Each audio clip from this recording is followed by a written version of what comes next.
Bonjour à tous et bienvenue sur Émotion à la Une, spéciale élection régionale. Nous recevons aujourd'hui Jean-Marc Governatori qui conduit la liste L'écologie au centre. Bonjour Jean-Marc Governatori. Bonjour Monsieur Caro.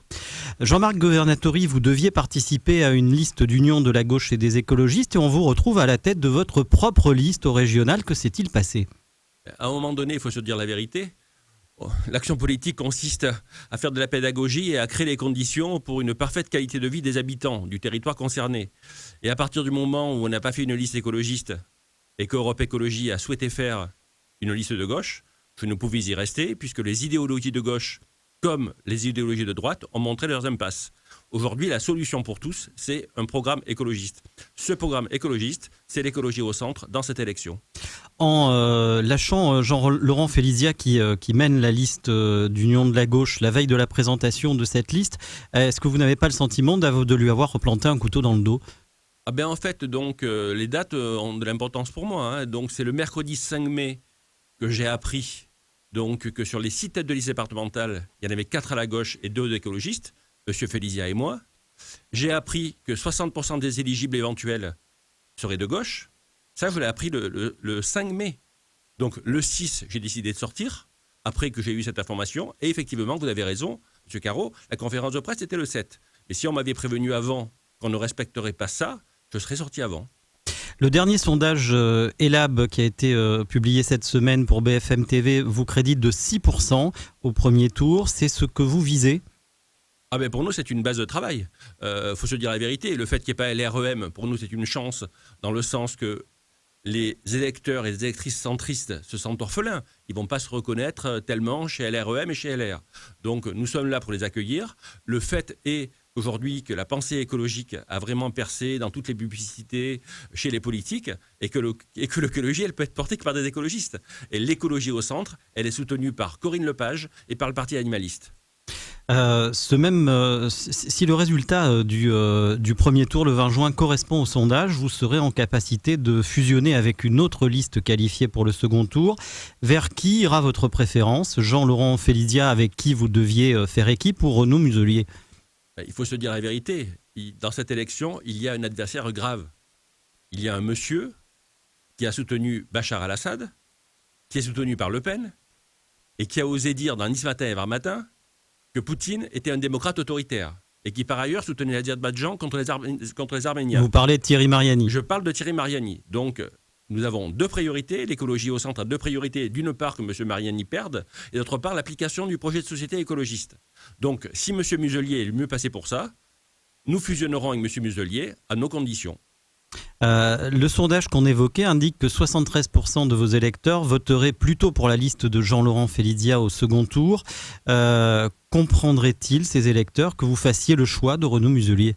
C'est pourquoi je vous disais en début d'émission que mener une action politique, c'est faire de la pédagogie. Il faut expliquer. M. Mariani est un danger réel pour la démocratie en France parce que s'il gagne la région, Mme Le Pen, elle prend 1% dans les sondages. Et aujourd'hui, M. Caro, elle est à 48,52%. Donc, faire gagner Mariani, c'est faire gagner Marine Le Pen. Donc, il faut se dire la vérité à un moment donné. Donc, si M. Muselier est le seul à pouvoir battre M. Mariani, nous rejoindrons M. Muselier et nous ferons le maximum pour qu'il écologise son projet pour la région sud-est. Donc, dans ce cas-là, vous négocierez des places éligibles et le fait de pouvoir conduire la politique environnementale de la région ? Totalement. Nous avons récemment, Corinne Lepage l'a expliqué dans le Figaro, nous souhaitons créer les Grunen en France. Et les Grunen, ils ont une culture de la coalition, ils n'ont pas d'état d'âme entre la gauche et la droite. Eux, ce qu'ils veulent, c'est l'application du projet écologiste. Donc, effectivement, nous souhaitons que dans la région sud-est soit appliqué un projet écologiste parce que écologie égale plein emploi, écologie égale pleine santé, écologie égale lien social, je l'ai démontré dans mes livres, et donc je veux l'appliquer dans la région sud-est. Jean-Laurent Féliziat a prévenu dans une interview à Libération jeudi qu'il est prêt à assumer un maintien de sa liste au second tour pour éviter que la gauche soit rayée de la carte. Donc il assume une élection de Thierry Mariani et du Rassemblement national. Que vous inspire cette position ? J'ai demandé à Europe Écologie Nationale de lui supprimer le logo. C'est très très grave de dire une chose pareille. Aujourd'hui, voter pour la liste de gauche de M. Féliziat, ça veut dire 0 élu écologiste s'il retire la liste, et ça veut dire élection de M. Mariani s'il la maintienne. c'est clairement une impasse. Donc les écologistes de la région sud-est, les centristes de la région sud-est, je les invite à voter pour l'écologie au centre. Et lorsqu'ils auront connaissance de notre projet pour la région, ils voteront en masse pour nous. Vous l'avez évoqué, Thierry Mariani est donné en tête dans tous les cas de figure. Que représenterait une victoire du Rassemblement national dans la région Provence-Alpes-Côte d'Azur, au-delà des enjeux nationaux et de la perspective de la présidentielle ? D'une part, il n'est pas écologiste. Il a prouvé qu'il n'était pas démocrate. Il n'est pas citoyen. Je pense que ce monsieur est un grave danger pour la démocratie, pour ce qui se passe en région PACA. Et je ne voudrais pas que la région qui m'a vu naître, la région où j'ai toujours habité, donne l'exemple à la France de l'élection de ce monsieur. Donc il faut qu'on fasse tous le maximum pour que ce monsieur perde et pour que cette région devienne un laboratoire en termes de sociétal, en matière écologiste, parce qu'il faut arrêter de parler d'écologie, maintenant il faut la pratiquer. Et l'écologie au centre, avec Corinne Lepage et moi, est là pour ça. Quel regard portez-vous sur le bilan de Renaud Muselier en termes d'écologie ? Il y a pas mal de choses qui ont été lancées, notamment la COP d'avance. Est-ce que Renaud Muselier est sur la bonne voie ? Il est sur la bonne voie, mais c'est un écologiste en formation, monsieur Caro. Donc il faut maintenant qu'il passe un cap. Mais il ne peut pas passer un cap en restant sur le truc conventionnel. Il passera un cap si les citoyens et les citoyennes de la région sud-est votent en masse pour l'écologie au centre, auquel cas nous aurons un fort moyen de pression sur lui, pour qu'ils reprennent le maximum de nos propositions, parce que c'est vraiment l'intérêt de tous et de toutes. Vous êtes sur Émotion à la Une, spéciale élection régionale, avec notre invité Jean-Marc Governatori qui conduit la liste L'écologie au centre. L'écologie au centre, l'intitulé de votre liste est très clair. Vous l'avez évoqué, mais très clairement là aussi, pour vous, l'écologie n'est pas de gauche. Il est clair que c'est très grave d'avoir gauchisé l'écologie comme ça. C'est un des rares pays au monde où l'écologie est de gauche. Et elle montre forcément ses limites. Chaque fois qu'on l'a expérimenté ainsi, ça a montré des échecs. Donc le travail que nous faisons avec Corinne Lepage, c'est de construire un mouvement politique en France type Runen, parce que c'est le seul qui est en mesure d'arriver au pouvoir et de pratiquer un bon projet. Il faut arrêter de sectariser. Les idéologies de gauche et les idéologies de droite sont des impasses. C'est un fait politique, c'est un fait économique, c'est un fait social. L'avenir pour tous, c'est vraiment l'écologie au centre. Le sondage Elab de cette semaine liste les priorités des électeurs. La sécurité arrive largement en tête avec 51%, devant l'immigration, 34%, et très loin devant l'environnement, 27% seulement. Est-ce que c'est un résultat qui vous surprend, qui vous déçoit ? Avec la gestion Macron au niveau du pays et la gestion Dupond-Moretti, ça ne m'étonne pas, quoi.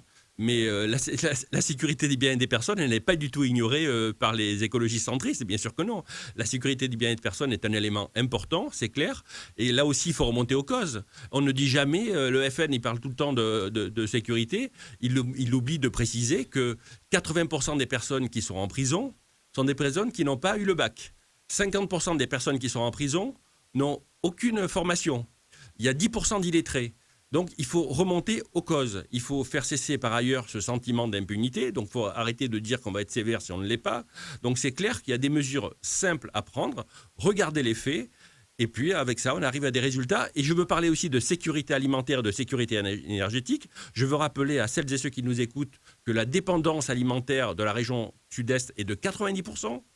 Que le stock alimentaire de Toulon, Aix, Marseille, Avignon, les grandes villes est de 3 jours. Donc, dans ce domaine-là aussi, il faut prendre des mesures que nous prendrons pour qu'on sorte de cette dépendance alimentaire. Nous voulons une région autonome énergétiquement, autonome alimentairement, et nous voulons aussi l'autonomie des personnes, et on a des mesures pour cela. Si on devait retenir un point important de votre futur programme, quel serait-il ? Nous avons 100 mesures pour transformer la région. Il y en a 20 prioritaires. Si vous m'en demandez une, je vous en donnerai une.